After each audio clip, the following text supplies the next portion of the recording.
Sleep. We're sitting at brunch on a Saturday, a few of us friends sitting around. What are we talking about? Sleep. We're talking about sleep and how we're waking up at 3 in the morning, or it's hard to go to sleep, or both. And we tried this and we tried that, and what worked for you and what worked for you. Sleep.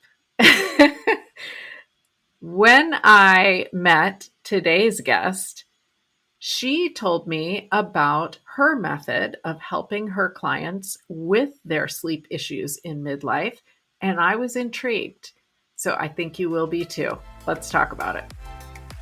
Welcome to Mind Your Midlife, your go-to resource for confidence and success, one thought at a time. Unlike most advice out there, we believe that simply telling you to believe in yourself or change your habits isn't enough to wake up excited about life or feel truly confident in your body. Each week, you'll gain actionable strategies and, oh my goodness, powerful insights to stop feeling stuck and start loving your midlife. This is the Mind Your Midlife podcast.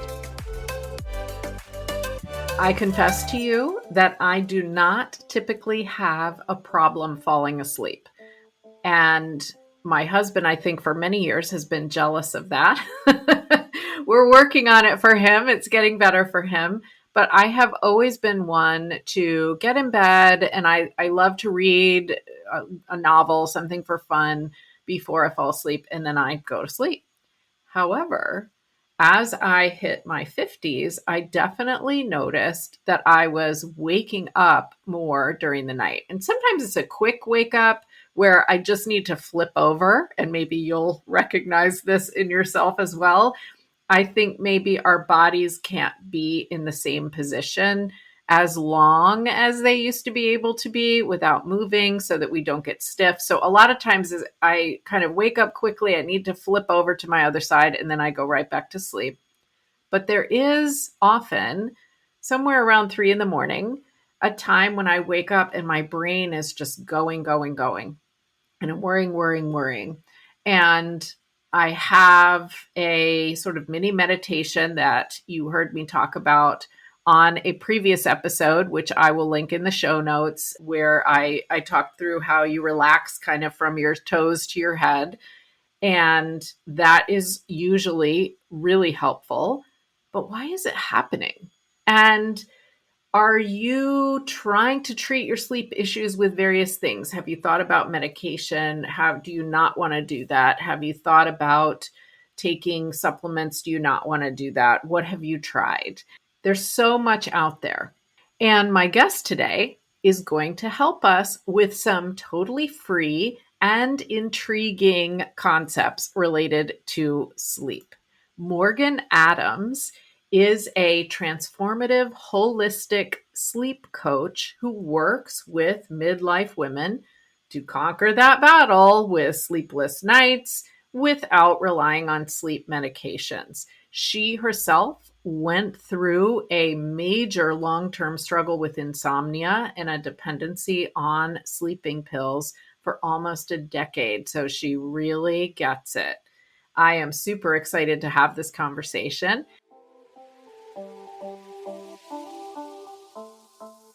Okay, welcome, Morgan. Thanks for joining me today. Thanks for having me, Cheryl. I'm looking forward to this. And here's why. Sleep is probably the number one, if not number one, close to it, topic that everybody in their 40s and 50s is talking about. And I mean, even like I go to brunch on Saturday with my friends, we're still talking about it. Yes. Everywhere. We're talking about it all the time. And I know that you have had issues and you ended up trying sleeping pills as a solution. So I want to know more about that. Tell us about Yeah. Well, you're right. I mean, I did try sleeping pills. So let me kind of just take you back a while. This was about 20 years ago when I went through my bout of insomnia. And at the time, I was actually working as a pharmaceutical sales rep. So my currency, if you will, was medications. Mm-hmm. It was a very, well-known thing. And I had insomnia for a couple of months. So basically my issue was having trouble falling asleep, which we call sleep onset insomnia. And after a couple months of this, I just got fed up and I went to my primary care doctor. And I was given a prescription for Ambien. Mm-hmm. So being that I was in pharmaceutical sales and just, a pill for every ill, if you will, I didn't think anything of it. Right. So took the pills. It did help me get to sleep faster, but I paid on the back end pretty badly with a lot of grogginess and brain fog the next day. And I actually ended up switching careers somewhere around this point into more of a public health PR role. And I was responsible for like writing copy very quickly on demand, like snap your fingers and there should be copy ready.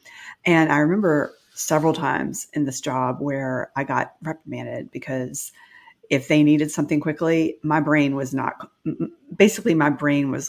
foggy and I had not cleared out the Ambien from the night before. Right. And what I came to understand many years later, actually probably 4 years ago when I started this work in sleep, is that in 2013, the manufacturers of Ambien were asked by the FDA to change their dosing requirements for women because what they found was that women were getting basically double the dose of men. So they were getting double doses, which explains in retrospect why I had such grogginess and foggy brain at that time. And I didn't really feel fully alert until lunchtime. So imagine missing the first half of your day in terms of you're physically there, but I guess they call it presentism. You're present, but you're not really there. Oh, I didn't know there was a word for that. But yeah, there's absenteeism. Is presenteeism. I don't know. It's basically, okay. I was physically there at work, but my mind was like not fully functioning at this point. Right. So yeah, that is how like I started with the pills. Well, I'll pause and say I do know of a few friends of mine who have and maybe still do use Ambien. So it's interesting how common that is. Yes. For me, my issue has always been waking up around 3 a.m. and not being able to go back to sleep. I can go to sleep at night. So that, knock on wood, like that I didn't have. But I know that this is an issue for people, and I have heard them say exactly what you're describing. I can't like get my head together in the morning. I feel I'm in a fog. So it sounds like you ended up really kind of needing that after a while. Yeah, I did. I mean, I became somewhat psychologically dependent on that. And maybe to an extent, physically dependent on it. I'm not quite sure because it was so long ago, Mm-hmm. It was, about 20 years ago that I was on them, but I stayed on them for about 8 years. Wow. And what was sort of the impetus for me stopping the pills was meeting a guy who is my husband now. We were starting to date at that point, and he said to me, when you take those pills, it really freaks me out because you kind of act like a zombie after you've taken the pills. Ooh. Which was true because you basically, I don't know what the correct word for is, but you're kind of zoned out. That's not a very scientific term, but you're just like, it was just like, I was just not there mentally, right. Just not there. And that really got to me because I was like, gosh, this may not be the best solution for the sleeping issues. So I did what I don't recommend people do. And I just took myself off the pills without getting guidance from my prescribing provider. Okay. So if you're listening and you're on either a sleeping med, a psychiatric med, or really any med for that matter, and you want to stop taking them, it's really the best thing to get your physician who's prescribing it to give you some directions on how to safely titrate yourself off. Yes. But I, just kind of went rogue. I didn't know any better, right? And I've got a lot of grit and determination, so I made it work out for me, and I was able to get off the pills, just by sheer force of will. Yeah. I appreciate you saying that people should see their doctor though, because I believe that can be a tough one to get off of, and it can yes. mess with your head a little bit. Yeah. Yes, it definitely can. And I mean, I'm working with a lot of women in my practice who are on the meds, on different types of meds, some Ambien, some other meds like benzos. And I think they come to me because I share my story so publicly. Mm-hmm. It's on my website. It's, on podcast interviews. It's just like, out there with that story because I think it's so relatable. And I think there's been sort of a shaming. People feel ashamed. Like I've had clients who come to me feeling ashamed that they're on pills. And I just want to break that shame because there is no shame. It's a medication and it's there for a reason. And anyone who's listening should not feel bad about themselves because they're on a sleeping pill or any pill for that matter. You know what? I really agree. And I had sort of an interesting experience at a doctor's appointment recently because I am not on any medicine at the moment. But the doctor was so shocked at that when I said I'm not on any medicine. It made me realize it's very, very common for people to need a medication for something. And you could argue maybe we're taking too many medications, but there are medications people really need, and no one should feel bad for that. And apparently, It's very common. Very common. Yeah, you're an anomaly. I'm an anomaly. But to be in midlife and to be not taking a medication is not the norm, right? At all, right? At all. Yeah. So we definitely don't want anyone to feel bad about whatever it is that you need. Now that we're talking midlife a little bit, let's make this bigger because I know that, well, from my experience and from other people I've talked to, sleeping is a problem a lot in the perimenopause period, which can be years and years and years and years, and menopause. And it could be falling asleep. It could be waking up in the middle of the night. It could be night sweats. It could be all these different things, but it's definitely an issue for a lot of people. So you mentioned to me when we were talking earlier that there is a treatment that you called CBT-I that potentially can help. So tell us a little bit about that. Yes, thank you for mentioning that. So CBT-I is called cognitive behavioral therapy for insomnia. It's been around since the 80s, so it's stood the test of time, and it's really the gold standard for treating insomnia, actually above sleeping pills. So the American Academy of Physicians recommends CBT-I over sleeping pills. The problem is we don't have a lot of people who are practitioners of CBT-I worldwide. So when you are like someone like me who went to their primary care doctors, unfortunately, in this country, in the US, are only getting about 2 hours of sleep science training in their medical school. So they are not really given the skills to help somebody with insomnia. Hence, here's a list of sleep hygiene recommendations, or here's a prescription for Ambien, or fill in the drug of choice. They quite often don't know about CBT-I. And so part of, what I like to share is the information that it does exist. There are practitioners out there like me who use CBT-I to help their clients. And I call them clients because I'm a coach, but if patients for people who are in different practices. And basically, in a nutshell, what CBT-I is, it's a way to change your thoughts, behaviors, and attitudes around sleep. Okay. So if you have insomnia, you basically have one of three things going on. You either have a disruption in your homeostatic drive, which basically is a fancy way of saying you're not sleepy enough yet. You don't have that sleep drive built up. Okay. Number two, you have some kind of circadian disruption. And that means basically you're sleeping at irregular or inappropriate times for your body clock. And then the third is arousal, high level of arousal. And that could be either physical arousal, like heart beating fast, breathing heavily. It could be psychological arousal, anxieties and worries and stress. Mm-hmm. Or it could be conditioned arousal, which is sort of like going back to Pavlov's bell. Someone who with conditioned arousal really connects their bedroom and their bed with anxiety. And so with CBT-I, CBT-I actually works on all three of those sort of like underlying reasons for insomnia. So it's really effective as a tool. The general statistics on it working 70 to 80% of the time, it will be successful in helping somebody overcome the insomnia. And what's really great about it, this is what I love, it's that it's something that doesn't involve any kind of psychopharmacology or pharmacology at all. Uh-huh. No meds involved, and there are no side effects either. So like I shared with my story about the Ambien, yeah, I did get to sleep faster for sure, but the side effects the next day were just not manageable. So CBT-I does not have those side effects, which is wonderful for people to hear. And it takes varying amount of time for people to go through a CBT-I protocol. But, a couple of months is usually sort of the time frame where I'm usually able to help people kind of get over the hump of the insomnia part. Mm-hmm.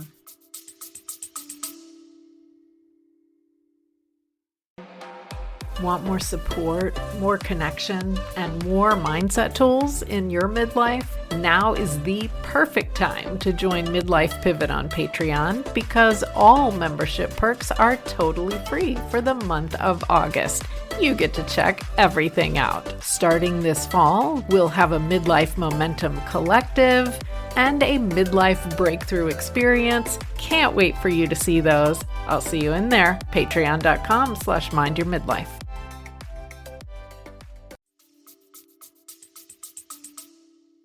So this is going to probably be a big, huge question that is impossible to answer in a podcast episode. But so somebody who's going through that treatment, what kinds of things would they expect to be doing or trying or changing, if that makes sense? Yeah. So one of the main things, so you've got the behavioral piece and you've got the cognitive piece. What really kind of moves the needle the most is the behavioral interventions. And so I'll share a couple of those and what those are. So one is called time in bed restriction. Okay. So think about somebody who has insomnia. They might be physically in bed for 10 hours, but they're only generating 7 hours of sleep. Mm-hmm. So what we're actually trying to do is match the amount of time in bed with the time that they're actually able to physically generate sleep. So we want them in bed closer to 7 hours than to 8 hours. Right. So what we end up doing is we sort of compress their window of sleep opportunity into a smaller chunk. And so we're kind of working on a sleep-wake schedule to facilitate that over a period of several weeks. So it's the sleep-wake cycle or the sleep-wake schedule is sort of a moving target. We kind of manipulate it from week to week based on how much sleep they're actually getting. We're trying to improve their sleep efficiency, which is the percentage of time that they're actually in bed sleeping. So that looks to be, 85% of the time in bed, we want to be sleeping. Mm-hmm. So if it's lower than that, we'll manipulate the time in bed a little bit. And then there's another strong behavioral component called stimulus control. It sounds so very clinical, doesn't it? Basically, and this is something probably a lot of people have heard before. It's a couple of things. Using your bed only for sleep and intimacy. Right. So there are a lot of people out there with insomnia who are basically setting up shop on their bed. They're working, read, everything. Yeah, exactly. They're doing all the things in their bed, but they're not sleeping as much in their bed. And they're doing that. They're doing all those things in bed in hopes of catching some sleep. Like maybe if I'm in bed, I'll sleep. Well, it doesn't quite work that way. So we're trying to really kind of limit their time in bed to, the sleeping hours or intimacy. And then the other piece of stimulus control is getting out of bed and doing something if you're not able to fall asleep. Mm-hmm. So there's varying rules on this. I have strayed a little bit from the purist rule. The purist rules, if you go back to the grandfathers of CBT-I, they will say, if you're not asleep within 20 minutes, get up and do something. Or if you're awake for more than 20 minutes, I don't quite agree with that rule of 20 minutes because number one, we don't want you looking at the clock. That just creates more sleep anxiety. And what's so magical about 20 minutes? Right. Yeah, I get that. Yeah. It's like what 20 minutes? Who decided that?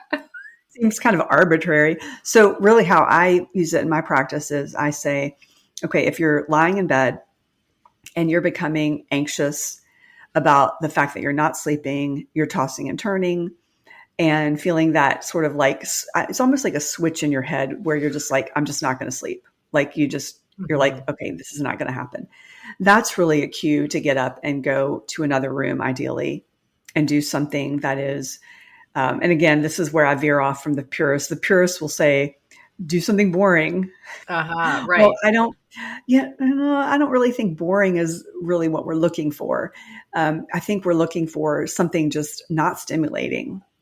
Something that's relaxing and enjoyable because it shouldn't be a punishment. You shouldn't look at that as like your punishment time being out of bed. So ideally it would be, reading, or I had one client who just did the loveliest thing. She wrote handwritten greeting cards to her friends during that period of time when she couldn't sleep. Huh. So like she got to, her friends got some nice cards in the mail. Like who gets those anymore? So it's really a matter of just doing something chill and dim light until you start to become sleepy again. And then you go back to your bed rather than just using your bed as the place for worrying in bed about sleep. Yeah, a couple of things stand out to me from that. Number one, just the permission to get out of bed, I think Yeah. maybe is freeing, because Yes. it feels like the opposite would be true, that, gosh, once I get out of bed, forget it. I've lost. We're done. I Yeah. appreciate that you're saying Yeah. that's not the case. And I don't know what the other thing was. Well, while we're on that thread, I do want to say that I have run into this issue sometimes with women who, these are not usually my clients, but they're like people that I'm just talking with in general, like in presentations. They'll say to me sometimes, well, if I can't sleep and I'm awake at 3:00, sometimes I'll just get out of bed and start working. I'll basically begin my day. Like they're essentially beginning their day. And I'm always a little bit leery of that, because if you're starting your workday at 3 a.m, you're basically activating your brain. Right. You're likely in front of some lights, some blue lights. And so essentially kind of what you're doing to your brain is you're training it to be up at 3 a.m. to work. Like work day started. So if you want to extinguish that behavior, you don't want to keep doing that. Right. You don't want to like make it your work day. You don't want to put on the pot of coffee. Oh gosh. Yeah. If you're just training yourself to have that cycle repeat night after night. So anyway, just a slight tangent on things not to do when you're awake at 3 a.m. That's a good point. I hear you on the dim light, the avoid the blue light and not get to work. And you're right. I have heard people say that. Well, I may as well just get up and start my day. Well, maybe there's a time for that if it's 5 or something. But right. Yeah. If it's a little bit, or like I can see that if it's like a little bit earlier than your normal wake time. The general rule of thumb is like if it's 45 minutes before your wake time, okay, you can get up and start your day, but you don't want to start it that early unless you want that to be your work day. Yeah. Yeah. You want to be a shift worker. Because we do get into a habit for sure. Yeah. So I want to go back to something you said before that really caught my attention. And that was, you said, when we were talking about percentage of time in bed sleeping, you said generate sleep. Yes. And I find that terminology very interesting, because maybe it flips around.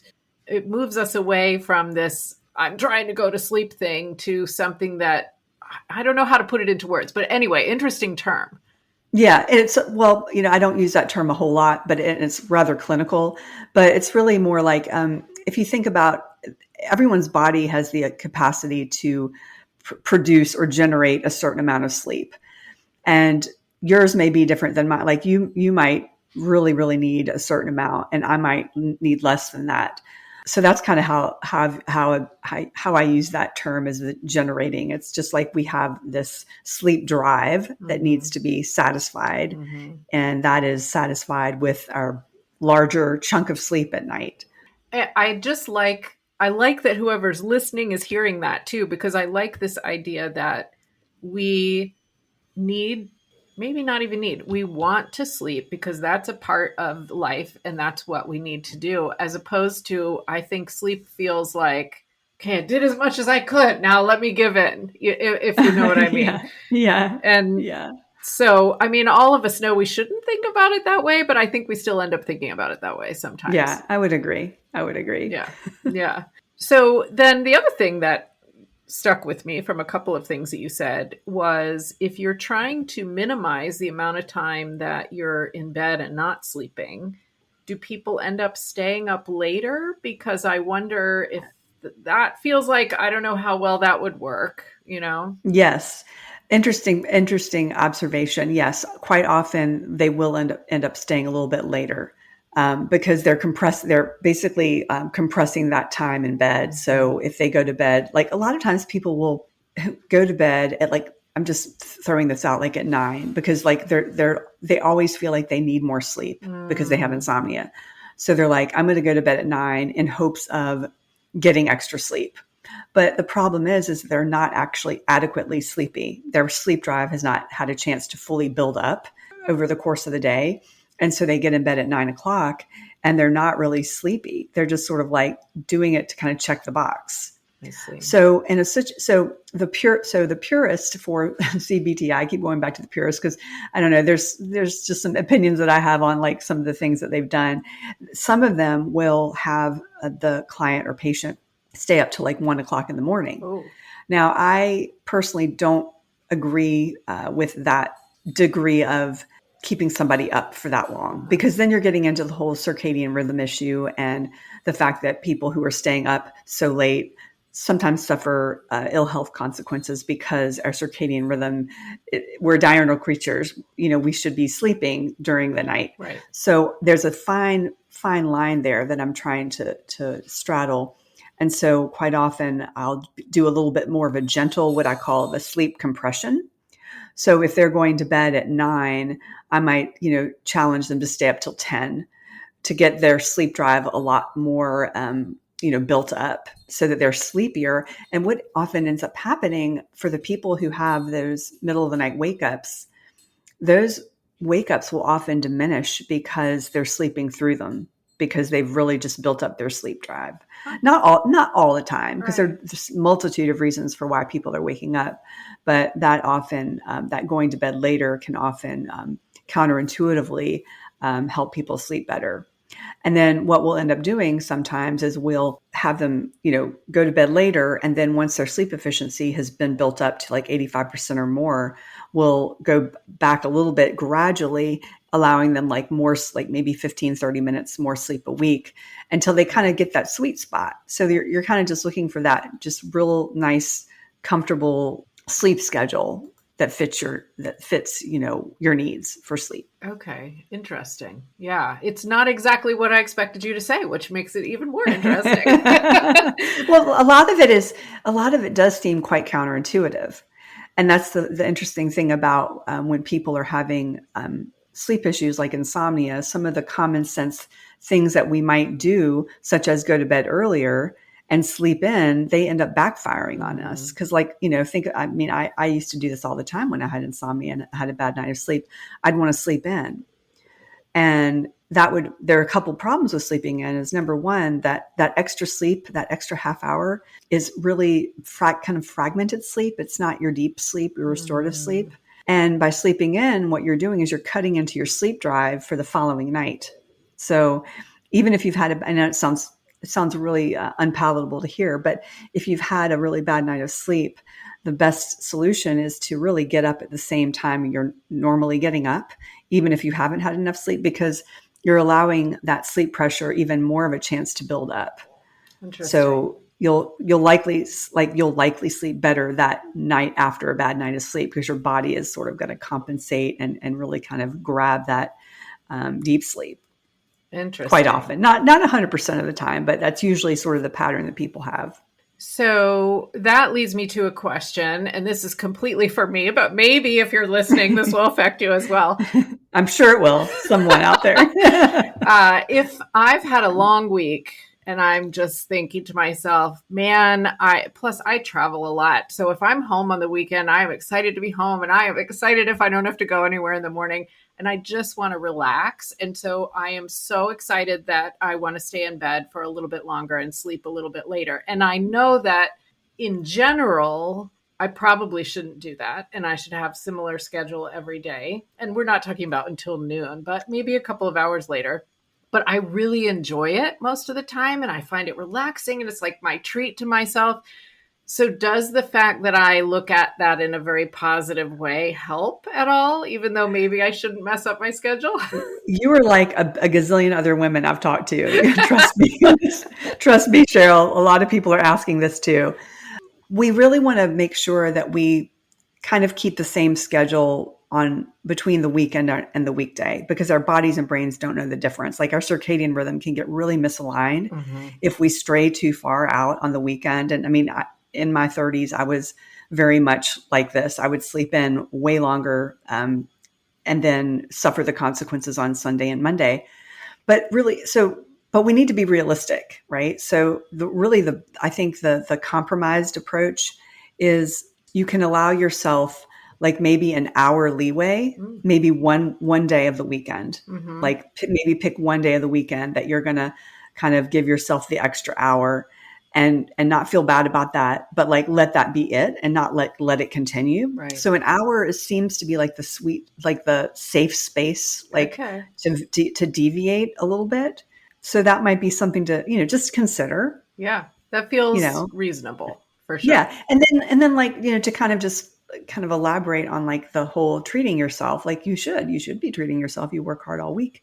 Maybe you could, allow yourself that extra hour on a Saturday and then like extend that treat to like doing something out of the bed, like going to a coffee shop and like meeting your friend or, doing something kind of special to like treat yourself. But the treating yourself doesn't necessarily need to be like over an extra hour of sleep. You know what I mean? Yes. I like that very much. And I appreciate the perspective that, yes, this is how we should maybe do it, but we also want to live our lives in a way that we enjoy because the shoulds sometimes are quite heavy. Yeah. Right. I like that. Right. We don't want to should all over ourselves all the time. Exactly. So the other thing that I really wanted to ask you is, do you have any kind of stories of clients you work with who've really been able to solve some of their sleep issues? Absolutely. There have been quite a few. I do primarily work with women in midlife. I do have, a couple of outlying clients who are in their 30s. I do see a couple of men. They usually come to me through a referral, not through like my socials. But what's really interesting, and I didn't expect this to happen when I first started doing this work, but I find it really interesting that people, in addition to resolving their insomnia, some of them are also seeing different positive side effects. I had one client who had high blood pressure. Their blood pressure reduced like by 20 points from the work and getting better sleep. And then I've had other clients tell me that so I do incorporate some mindfulness work into my practice. And they reported back to me that the mindfulness work helped with their daytime life and managing their relationships and becoming less reactive. More like I had one lady say she became more attentive to her children because of that whole mindfulness piece. So I think what's just really interesting about doing this work on like working on the insomnia or working on getting better sleep is that through getting better sleep, we're finding that our daytime life gets so much richer in many ways and our health can improve. I've had clients lose some weight. They came to me not because they were overweight, but like they were just really, really wanting better sleep. And, as a byproduct of the better sleep, they had fewer cravings, they had more energy to work out, and then they shed a few pounds. I mean, I don't operate a weight loss program by any stretch, but it's just interesting little kind of like extra things that they're getting from just working on their sleep. I find that really fascinating and something I didn't really anticipate happening when I first set off on this journey. Yeah, that's really cool. I mean, we all love the idea of losing a little bit of weight without having to try really hard. Well, maybe they were while you sleep, but lose weight while you sleep. Yeah, exactly. I always say this, and it continues to be true, that every topic that we talk about in terms of midlife seems to be revolving around we just need to take a little bit better care of ourselves at this point in life. And sleep is certainly a huge piece of taking better care of ourselves. I think we could fall into bed when we were in our 20s and like whatever, we got sleep or we didn't, but we were fine the next day anyway. And it's just we need a little bit more focus on taking care of ourselves now. Agreed. Yeah. A great way to say it. Absolutely. We're not quite as resilient with our sleep system at this age. We kind of need to baby it, but we don't want to but on the other hand, we don't want to get too overprotective. There's this fine line, because over focusing on it can sometimes make the problems worse. So it's just that very delicate dance between paying attention to it, and letting it kind of happen as it will. Right. Yes, I agree. So I'm going to ask you kind of my last big question, but first, so I don't forget, where can people find you if they want to learn more about what you do or they want to connect with you? Sure. The best place to go would be my website, morganadamswellness.com. There you will find the opportunity to schedule a discovery call to see if you want to potentially work together to help your sleep, offer the sleep coaching one-to-one. And then there's a really cool guide on my website that's relatively new.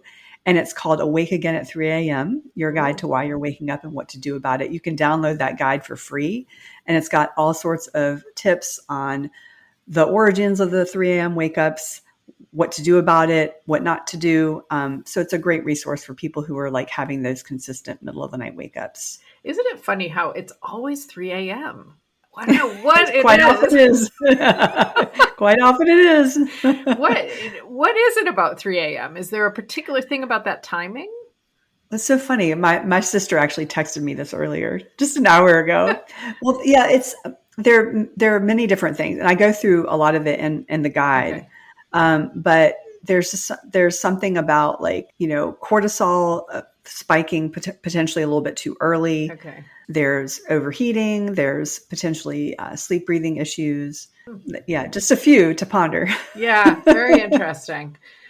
Okay, well, I'll get that guide. And if you're listening, you need to get that for sure. I think that is certainly a common thing that I hear women talk about. Absolutely. So let's say that somebody has been listening to our discussion and is trying to remember all the things and found it very interesting. I always say, you know what, we're not going to be able to remember everything. Of course, you can go back and listen again. But what is the one thing, the oh my goodness, I have to remember this OMG thing that you want somebody listening to remember from today? Okay. I think it would be this. And I say this because it's been impactful for all my clients. And I say this on all the podcasts I'm on, and I have people will literally DM me and be like, that tip worked. Ooh. So are you ready? I'm ready. I love it. It's getting the natural light in the morning, because so many people aren't doing it. So many people are really staying inside, not getting out, for a while. Maybe they work from home and they don't even bother to go outside. Mm-hmm. So just really, like, if you're not used to this, like going outside in the morning, start with 10 minutes. Okay. If you don't want to move, if you don't want to actually take a walk, just sit on your porch and just sip your coffee if you want to do that too. You don't have to like go on a 30-minute walk. Just little increments like this can really make a difference. So that's what I would say. If you are wanting to try one thing and it's free, like no money is to be made on this. Well, you know what? Our brains argue with us, don't they? Because as you said that, I was thinking, okay, so I guess I would have to put clothes on and then I would go and get my tea, because if I go outside in my pajamas, that's a bit weird. But you know what? All that can be worked out. It can be worked out. Yeah. And I mean, if you have, not everyone has the same living situations, of course, but like sometimes I'll go out in my robe and sit on a lawn chair in my backyard. No one can see me. Right. And I'm like, just as happy as a clam, just sitting there, sipping my coffee. I look crazy because I've got like, disheveled hair and a robe on, and I look nuts, but like, I'm getting those, that light exposure, and that just really helps just my mood and my energy and helps set me up for a better night of sleep. So I can't speak more about that. It's just such a big thing. Well, I'm definitely going to try it. I definitely open the windows and I look out in the morning, but I will try going outside. I love that too. Yeah. Let me know. Yeah, absolutely.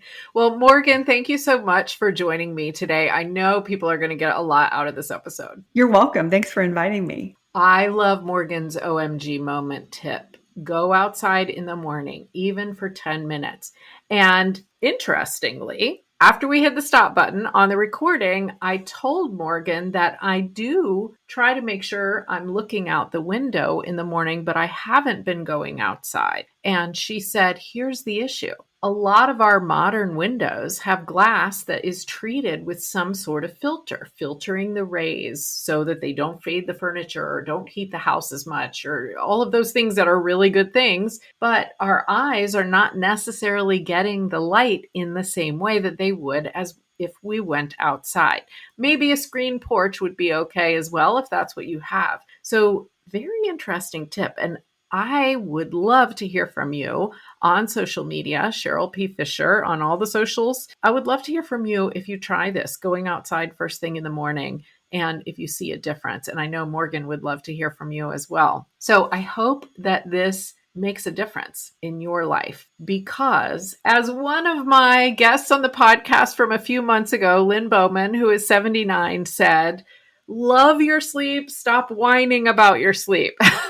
Maybe we'll all try to live up to that. Make sure that you have subscribed to Midlife Pivot on Patreon, because Morgan and I talked about 3 different tips that you can implement right away that may help your sleep, that are totally free. So you will want to catch that over on the Patreon community. Go to patreon.com/mindyourmidlife. And over the next few weeks, we've got some tapping practices in Patreon that I'm sharing with you that you can use anytime to get through limiting beliefs, to deal with your fear of taking action. Some amazing treats for you. So I'll see you there. And in the meantime, slow down.